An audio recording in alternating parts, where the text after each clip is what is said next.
Toda vez que a gente fala de anime, eu tenho certeza que vem 3 grandes nomes na tua cabeça: Naruto, Dragon Ball e quem sabe Cavaleiros do Zodíaco. Mas você sabe por que eles são tão populares assim? Meu nome é Bruno e hoje a gente vai falar sobre Shonen.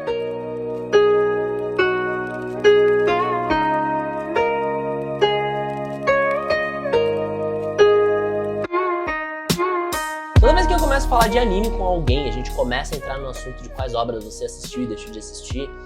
Os primeiros nomes que sempre vêm à tona são os principais shonens que existem: Naruto, Dragon Ball, Bleach, Cavaleiros do Zodíaco e por aí vai. E se eu pedir pra você listar 5 animes totalmente aleatórios, você provavelmente vai citar pelo menos 3 desses caras. E esses dias eu tava refletindo um pouco sobre o shonen de uma maneira geral, né? O que faz o shonen ser tão popular, o que diferencia ele de fato dos outros grupos demográficos. E eu cheguei em algumas conclusões. Em primeiro lugar, tem a questão mais óbvia, que é a questão de público-alvo, né? Você tem muito mais homens consumindo isso, e geralmente eles começam nessa faixa etária entre 12 e 18 anos ali, o que faz com que esse público seja naturalmente maior, fazendo com que, como ele é um público maior, mais obras sejam produzidas, meio que perpetuando esse ciclo de só falar de shonen. E aí, como sempre, eu resolvi dar uma olhada no My Anime List para ter uma noção da proporção que tinham as coisas, né?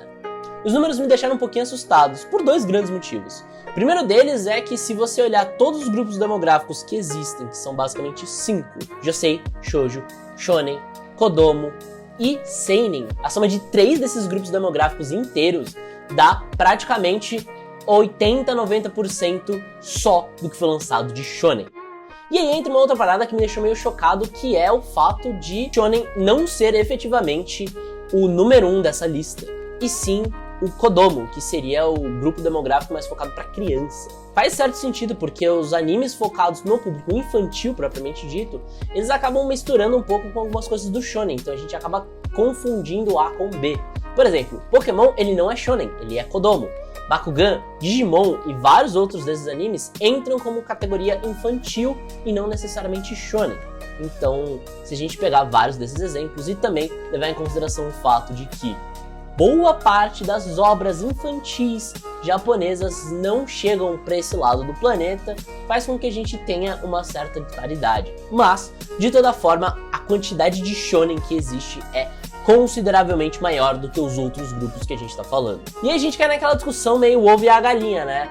Tem muito shonen porque tem muita gente para consumir, ou tem muita gente para consumir shonen porque alguém saiu fazendo mais shonen do que o resto. Tem também várias questões envolvendo estereótipos que fazem com que os meninos tenham contato com animes e etc. e coisas de meninos com uma idade muito mais prematura do que as meninas. E os shonens, via de regra, especialmente quando você pega os grandes títulos, eles são várias exceções à regra, né?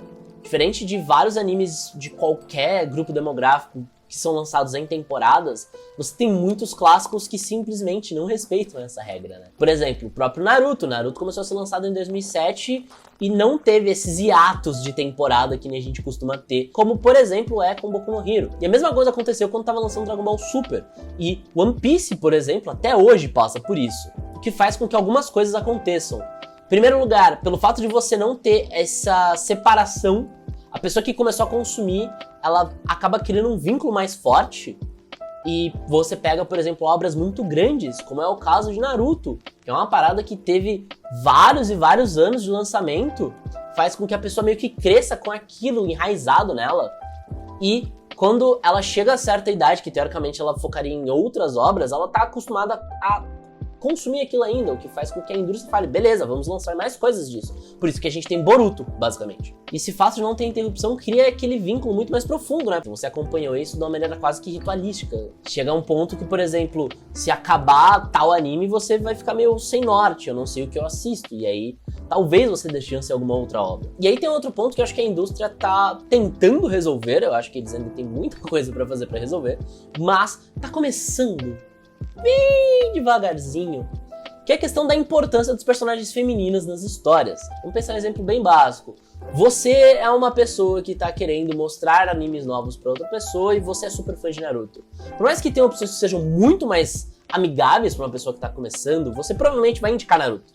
E se a pessoa der uma chance pra Naruto, ela vai ter como primeiro contato de uma personagem que ela vai tentar se identificar, partindo do pressuposto que você vai apresentar animes, etc, para uma garota. Primeira personagem que ela vai ter contato e vai tentar criar um mínimo de identificação é a Sakura. E a Sakura, a gente tem um problema enorme com ela, que inclusive vai ser assunto de um vídeo futuro, que ela é tratada de uma maneira muito inferior no anime. Então, por exemplo, isso faz com que ela seja vista como uma personagem desinteressante.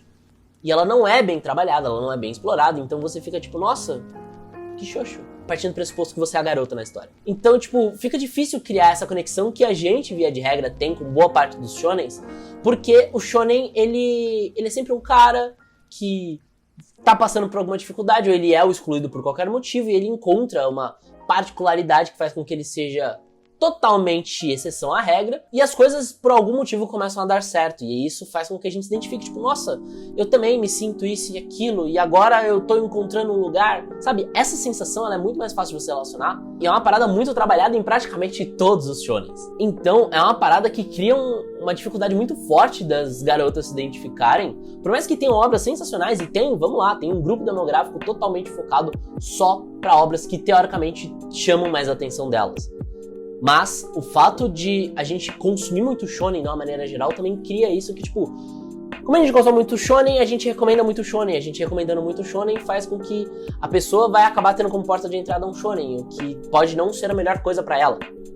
E aí a gente cria de novo esse ciclo que faz com que a gente recomende mais shonen, o que faz com que shonen se torne uma parada mais relevante na indústria como um todo, e a gente fica nesse ciclo sem fim. Mas, apesar disso tudo, o shonen, ele é um gênero muito interessante, ele tem muitas coisas legais, apesar dele ter inúmeros clichês. E acho que a resposta mais direta que eu consigo dar é que boa parte do mercado consumidor hoje ainda é extremamente específico. A gente tá falando de homens entre 12 a 20 e poucos anos, que aí tem uma mesclinha ali entre shonen e seinen, mas a maioria esmagadora acaba sendo shonen. Então, isso faz com que a indústria dê mais atenção pra essa galera, o que faz com que a gente perpetue esse ciclo. Então assim, dá uma chance pra um anime diferente de vez em quando. Pega aquele anime de romance que você viu alguém recomendando e você falou, não sei, queria ver um anime de lutinha, pá. Dá uma chance, talvez você se surpreenda e descubra um mundo novo de possibilidades que você antes só tratava com um certo desdém. Mas e você aí? Me fala o porquê que você acha que o shonen é tão popular, ou então se você não concorda comigo, ou acha que, por exemplo, o seinen tá ganhando muito mais popularidade por motivo A, B e C, deixa aqui nos comentários. Vamos trocar essa ideia, porque eu quero conhecer outros pontos de vista de fato, eu quero ver se eu não tô tão lelé da cuca assim, ou se as coisas que eu tô falando fazem o mínimo de sentido. Se você quiser encontrar gente pra trocar uma ideia parecida com essa, dá uma olhada no link que tá nessa descrição pra você entrar lá no nosso Discord, onde a gente troca várias ideias relacionadas a animes, quadrinhos, filmes e várias outras coisas muito legais. E é de graça, então dá uma olhada, eu tenho certeza que você vai curtir. Dá uma olhada nesse cara aqui, que é um vídeo que a gente fala sobre os vários tipos de grupos demográficos e também dá umas sugestões de animes bem legais. Espero que você tenha curtido e eu te vejo no próximo vídeo. Até lá, valeu, falou, fui!